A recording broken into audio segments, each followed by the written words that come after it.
웹개발자가 필수적으로 알아야 될 사항의 세 번째 파트인 법률 준수입니다. 법률이라고 얘기하니까 이제 다들 막 긴장하면서 따분해하고 하는 이 모습이 보이는데, 사실은 이제 웹개발 쪽에서, 프로그래밍 쪽에서, 웹개발 쪽에서 왜 법률을 알아야 되는지를 좀 시작이 되는 설명을 드리면, 여러분들이 당연히 아시겠지만 웹이라는 게 사실은 이용자, 즉 사용자 땅에 제일 대면이 보이는 UI가 되겠습니다. 즉 그러다 보니까 실질적으로 사용자한테 직접적으로 보이는 화면에서 사용자의 정보를, 예를 들면 뭐 회원 가입하기 위해서 이름, 뭐 주소라든지 뭐 전화번호 이런 것들, 그 정보를 입력하고 그것들을 입력된 정보들에 대해서 나중에 뭐 필요한 경우에 보여주고 이런 기능들을 수행하게 되어 있습니다. 그러다 보니 방금 말씀드린 것처럼 어떤 회원 가입하기 위해서 본인의 이름이라든지 전화번호를 넣든지, 아니면 여러분들이 예를 들면 쇼핑몰 같은 경우에 회원 가입하기 위해서 당연히 넣고 배송 정보 같은 걸 넣는다든지 했을 때 그런 정보들이 다 아시는 것처럼 개인정보가 되겠습니다. 그러다 개인정보고, 이런 개인정보와 관련해서 앞 챕터 쪽에서 방어 코딩 쪽에서 잠깐 나왔지만, 이런 방어 코딩이 제대로 안 됨으로써 어떤 웹의 문제점을 이용해서 개인정보가 유출됐을 때 크게 문제가 되는 사태들이 많아서, 그런 부분들을 방어하기 위해서 법에서 개인정보와 관련돼서 충분히 잘 안전하게 준수해서 하라고 기준을 마련했습니다. 그런 기준 중에 하나에 여러분들이 만드는 웹 개발, 프로그래밍에서도 반드시 개인정보와 관련된 안전한 코딩이 필요하고, 이런 부분들에 대해서 충분히 준수해야 되기 때문에, 그래서 세 번째 파트로서 여러분들이 좀 꺼려하고 별로 관심 가지지 않고 이게 나한테 해당되겠어? 라고 갸우뚱하는 그 법률 준수가 여러분들이 웹 개발할 때 필수적으로 아셔야 될 내용의 하나가 되겠습니다.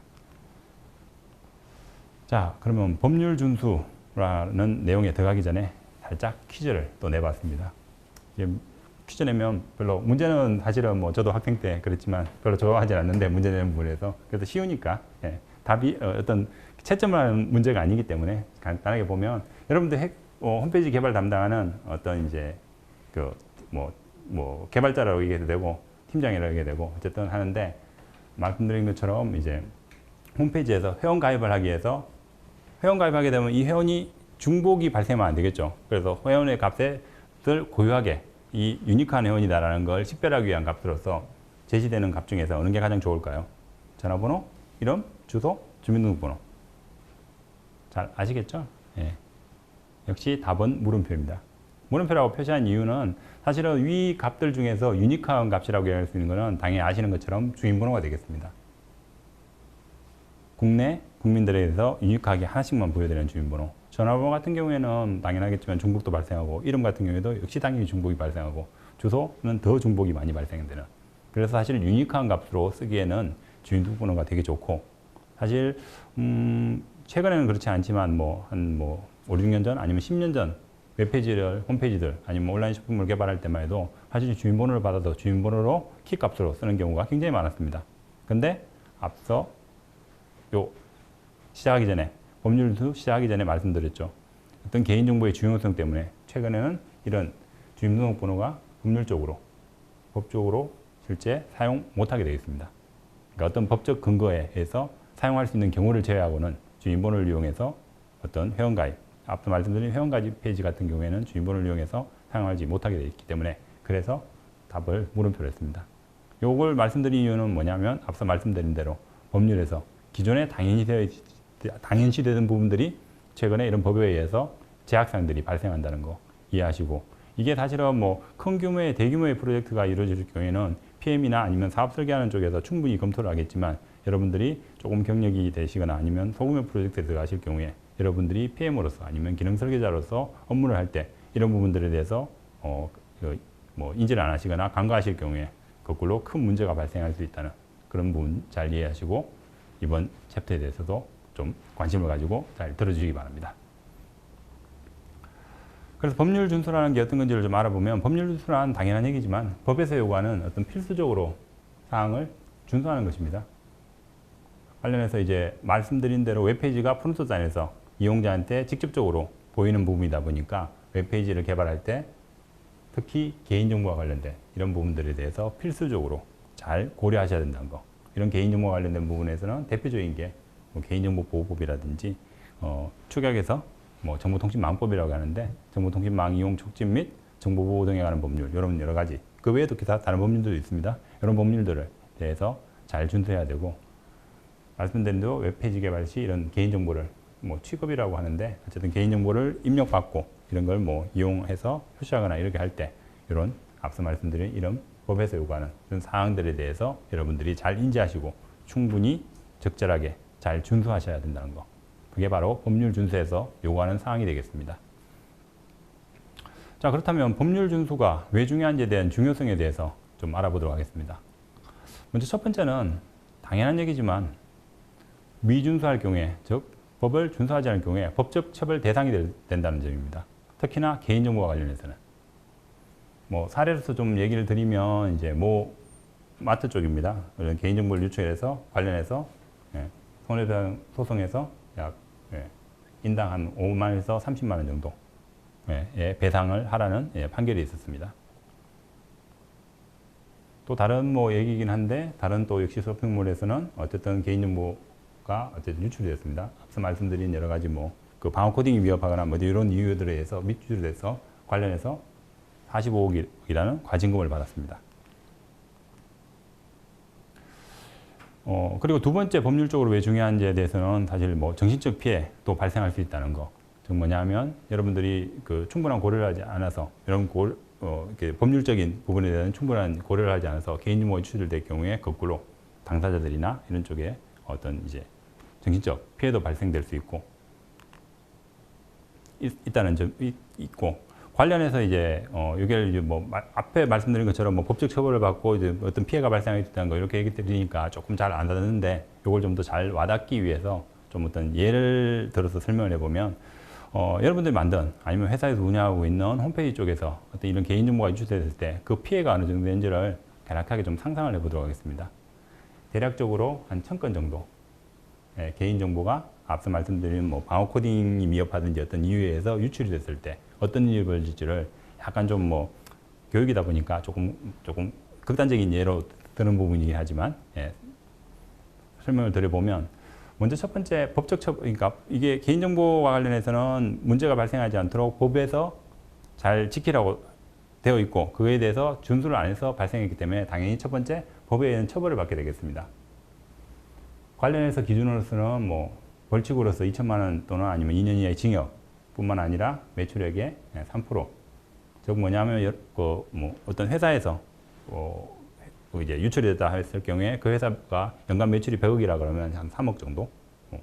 꽤 큰 금액입니다. 이게 1000억이면 30억 뭐 이렇게 커지는데 어쨌든 과징금도 매겨지고 과태료도 매겨지는 이런 법적인 처벌을 받게 되고 두 번째로는 아까 피해 사례에서 첫 번째에서 말씀드린 모 마트에서 유출되고 난 다음에 인당 5에서 한 30만 원 정도의 손해배상을 하라고 판결이 났듯이 평균적으로 대략 한 계산을 편하게 해서 10만 원이라고 했을 때 말씀드린 대로 1000명이면 약 한 1억 원 정도의 손해배상금이 발생하고 당연히 이제 법적 분쟁이니까 소송과 관련돼서 뭐 변호사도 선임해야 되고 뭐 법원도 갔다 가야 되는 이런 소송 비용들이 발생하거든요. 즉 법에 의해서 처벌도 받고 소송에 의한 비용도 발생되고 그 다음에 세 번째로는 뭐 명확하게 좀 구체화돼서 이제 수치가 나오긴 힘들긴 하지만 이렇게 사고가 발생하게 될 경우에 앞서 말씀드린 대로 그런 뭐 마트라든지 그런 쪽에 뭐 어떤 뭐 숙박 전문 뭐 이렇게 중개 뭐 사이트 같은 경우에 유출되고 난 다음에 여러분들이 사실은 그러면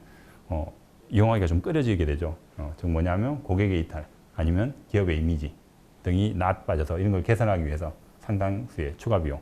거기다가 앞서 말씀드린 방어 코딩 안 했을 때 그걸 고치기 위해서 더 그러니까 설계 단계라든지 이런 데 비해서 더 몇십 배 비용이 그러니까 개선하기 위한 비용들이 발생하게 되겠습니다. 즉 뭐냐면 단순히 1000건 정도의 개인정보가 유출됐음에도 불구하고 이게 말씀드린 어떤 방어 코딩이라든지 충분한 주의를 하지 않아서 발생했음에도 불구하고 이거에 대해서 대응하기 위해서 실질적으로 법적 처벌뿐만 아니라 소송에 대한 피해 배상 거기에다가 이미지 개선을 위한 고객 이탈이라든지 이런 이미지 개선 등을 위한 추가적인 큰 천문학적인 비용이 발생할 수 있다는 거. 이래서 사실은 법적으로 왜 법률을 준수해야 되는지 여러분들이 홈페이지를 만들 때 왜 법적으로 준수해야 되 법적으로 개인정보라든지 이런 관련된 부분들에 대해서 왜 조심하고 관심을 가져야 되는지에 대한 사례가 되겠습니다. 그러면 이제 뭐 법률적으로 특히 개인정보에 대해서 왜 중요한지, 왜 관심을 가지고 중요하게 다뤄야 되는지에 대한 뭐 중요성에 대해서 알아보고, 그럼 개인정보가 뭔지에 대해서 좀 간략하게 좀 알아보도록 하겠습니다. 개인정보라 하면 뭐 아주 최근에 이제 개인정보에 대한 이슈가 되고 개인정보에 대한 관심들을 가지다 보니까 잘 아시겠지만, 그래도 조금 복습하는 차원에서 설명을 드리면, 개인정보라 하면 이제 살아있는 개인을 알아볼 수 있는 어떤 정보가 되겠습니다. 뭐 주민등록번호 같이 유니크하게 이미 식별되는 것들은 당연히 개인정보지만, 이런 중복이 발생하는 뭐 이름이라든지 주소라고 하더라도 이게 결합이 되어서 뭐 종로구에 세종대로에 있는 홍길동 이렇게 되면 이제 개인이 식별된다면, 즉 결합해서 누가 식별이 된다면 다 개인정보가 되겠습니다.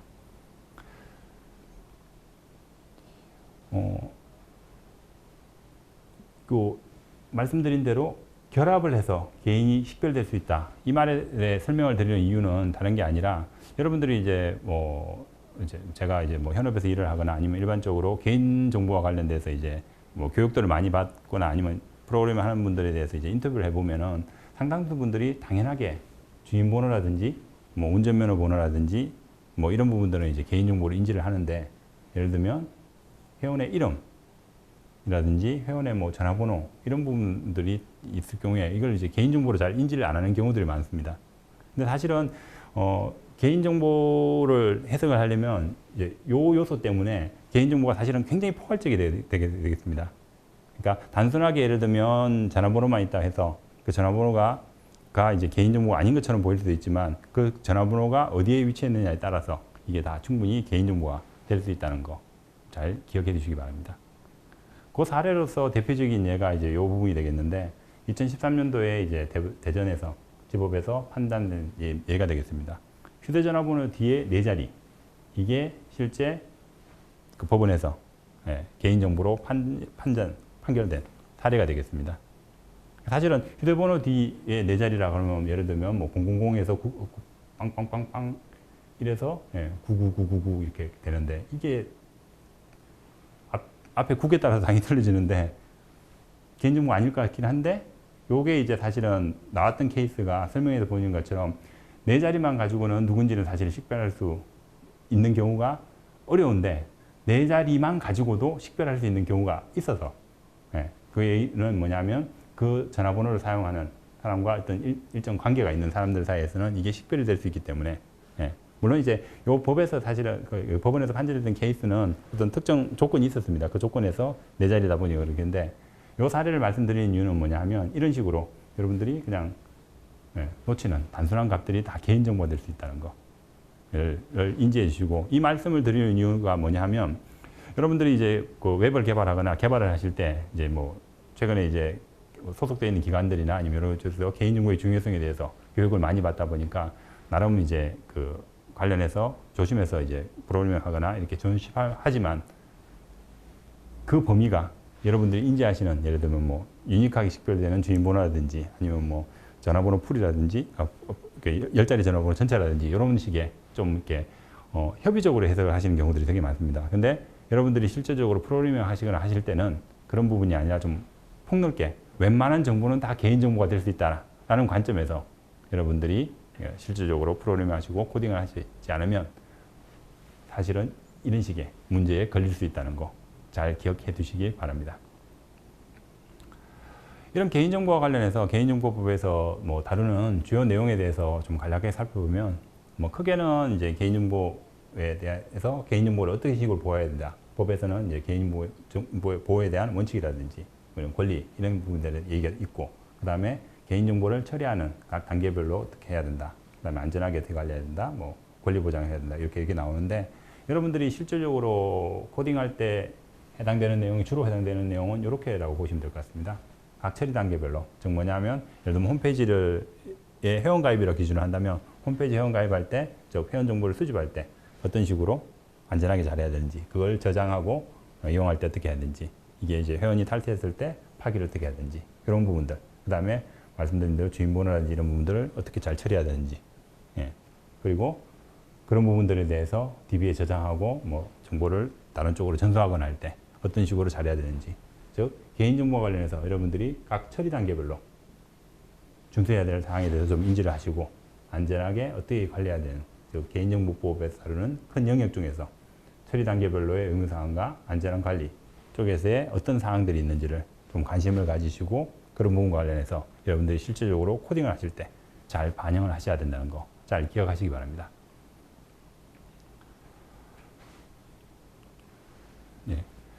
이런 개인정보와 관련된 시큐어 코딩이 좀 미흡해서 발생된 유출 사례를 좀 더 보면 앞서 말씀드린 이제 두 번째 챕터의 방어 코딩과도 좀 연관이 있긴 한데 웹쉘 업로드 부분입니다. 웹쉘이라는 게 뭐냐 하면 그 웹서버 쪽에서 올라가서 실행되는 어떤 실행 파일 정도의 개념으로 보시면 될 것 같습니다. 이게 뭐냐 하면 주로 이제 여러분들이 홈페이지 같은 것들을 만들거나 할 때 게시판 같은데 파일 업로드 기능들이 당연히 있을 텐데 이때 첨부 파일에 대한 확장자들을 잘 체크하지 않으면 즉 방어 코딩하고 연계되는데 시큐어 코딩이 제대로 안 돼서 파일 업로드 하실 때 제대로 체크하지 않으면 어떤 악의적인 목적의 웹쉘이 올라가서 실질적으로 서버가 장악이 돼서 통해서 실질적으로 그 개인정보를 유출될 수도 있고 아니면 추가적인 이런 악성 코드를 유포하는 이런 어떤 배포지로 활용될 수 있는 이런 부분들이 있습니다. 이런 부분과 관련해서 말씀드리면 법에서는 이런 시큐어 코딩이 즉 안전한 조치가 제대로 안 됐을 때 문제가 발생했을 때 이런 말씀드린 것처럼 법적으로 실질적인 처벌에 대한 기준까지도 마련되어 있다는 거 잘 기억하시기 바랍니다. 이렇게 설명을 드리니까 기존에 법률 처음에 시작할 때 굉장히 이게 나랑 관계가 있을까라고 갸우뚱했지만 여러분들이 코딩을 조금 잘못함으로써 본의 아니게 어떤 법적 처벌도 받을 수 있다는 거 기억하시기 바랍니다. 몇 가지 더 말씀을 드리면 이제 앞서는 그 웹쉘이고 게시판 쪽에서 파일 업로드할 때 얘기인 거고 다음은 흔히 이루어지는 URL 변조입니다. 파라메타 값.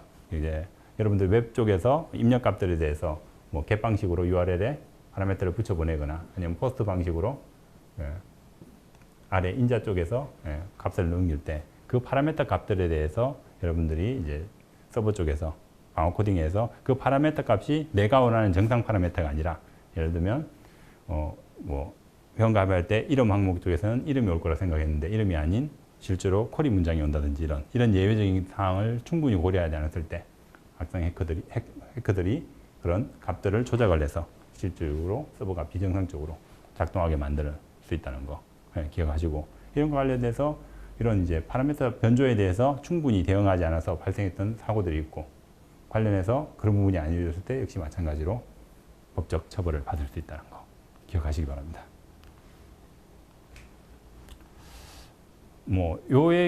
다른 사례는 요건 좀 아까 말씀드린 거는 입력 값들이라든지 이런 부분들에 대해서 그러니까 첨부 파일 올라갈 때 첨부 파일에 대한 체크를 제대로 안 하거나 아니면 그 입력 필드 쪽에서 넘어오는 값들, 파라미터 값으로 넘어오는 값들을 잘 체크하지 않아서 서버 쪽에서 문제가 발생된 케이스인데 요 얘기는 이제 좀 약간의 반대 케이스로 보시면 될 것 같습니다.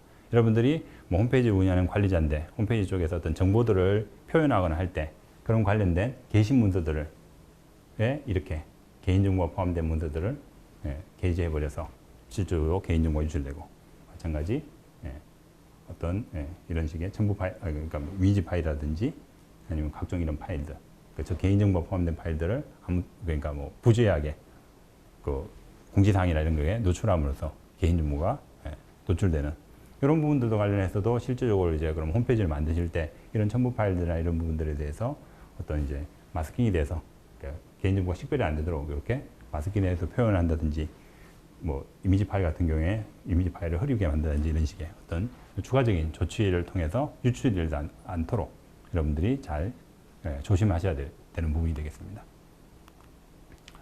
다른 사례로 하나 더 하면 이제 앞서 사례랑도 유사한 케이스인데 게시판 댓글 같은데 마찬가지 Q&A 게시판이나 이럴 때 개인정보가 유출되는 케이스인데 이 케이스는 어떤 케이스냐 하면 그 어떤 문의죠. 즉 뭐냐 하면 이용자가 내가 Q&A나 아니면 이제 문의사항 게시판에 본인이 그냥 개인정보를 올리는 케이스입니다.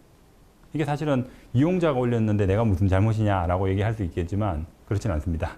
이용자가 잘못 올렸더라도 관리하는 쪽에서는 이런 부분이 발생 안 되도록 충분히 어떤 주의를 하라는 얘기가 되겠습니다. 들어오는 입력값에 대해서 그럼 저장할 때 필터링이 되게 만든다든지 아니면 얘가 저장돼서 표시될 때 자동으로 지운다든지 어떤 경고문을 표시한다든지 이런 식의 어쨌든 이런 식의 즉 뭐냐 하면 나는 의도하지 않았지만 이용자들이 게시 댓글에 개인정보를 남길 수 있고 이 남길 수 있는 부분에 대해서 내가 어떤 조치를 해야 된다는 거. 여기 있는 것처럼 뭐 남기지 않도록 이런 안내문을 하고 이런 식의 어떤 적절한 그다음에 입력된 값을 이런 식으로 마스킹을 한다든지 이런 식의 충분한 조치를 하셔야 된다는 거. 그것도 개발하는 프로그래머 입장에서 개인정보와 관련된 법률과 관련된 부분에서 반드시 준수해야 될 사항이라는 거 충분히 인지하시기 바랍니다. 다음 사례는 이제 소스코드에서 노출되는 사례입니다. 뭐냐면 화면단에서는 아까 말씀드린 것처럼 잘 했는데 소스코드상에서 어떤 히든 필드나 이런 값, 그러니까 프로그램에서 어떤 처리를 하기 위해서 화면에서는 뭐 예를 들면 화면에서는 단순 이름만 보여줬지만 그 이름에 대해서 실질적으로 서버 쪽에 처리하기 위해서 이렇게 이름에 대한 뭐 전화번호가 됐든 여기 주민번호인데 주민번호나 이런 값들이 소스코드상의 히든 필드로 그대로 노출되는 케이스입니다. 소스 보기만 했을 경우에 충분히 확인되기 때문에 이런 부분들도 노출이 되지 않도록 여러분들이 잘 인지하시고 코딩을 하셔야 된다는 거 잘 기억하시기 바랍니다. 다음은 이제 뭐 접근 제어가 미흡한 사례입니다. 앞서 뭐 방어 코딩들의 연장으로 보시면 될 것 같습니다. 관리자 페이지에 뭐 인증을 거쳐서 가야 되는데 특정 URL을 추가할 경우에 되는 부분 이런 부분들도 다 여러분들이 코딩하실 때 충분히 고려하셔서 코딩해야 될 사항입니다. 자 이제 법률과 관련돼서 개인정보와 관련해서 여러분들이 왜 관심을 가지고 준수해야 되는지 얘기 드렸고 요거에서 여러분들이 이제 좀 더 관심을 가져줬으면 하는 뭐 영역 이제 뭐 커리어로 다른 캐리어로 이제 좀 고려해 보실 만한 사항으로 알려드리면 개인정보 영향평가 전문 인력이라는 제도가 있습니다.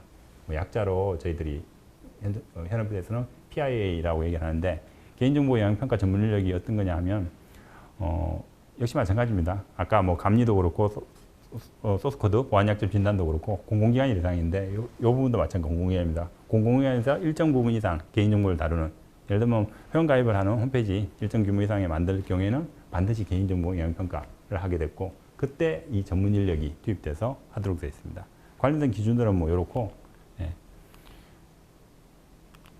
여러분들이 좀 관심을 가졌으면 하는 부분은 이 부분이 되겠습니다. 개인정보 영향평가 전문 인력 관련해서는 5일 정도 집체 교육을 수강하시고 시험 보시면 바로 자격이 부여되십니다. 물론 난이도는 조금 있습니다. 왜? 법이기 때문에. 개인정보가 아까 말씀드린 개인정보 각 단계별로의 중요 사항들에 대해서 체크를 하고 어떻게 해야 되는지 내용을 다루는데 이게 좀 메리트가 있는 게 사실은 응시 조건이 없습니다.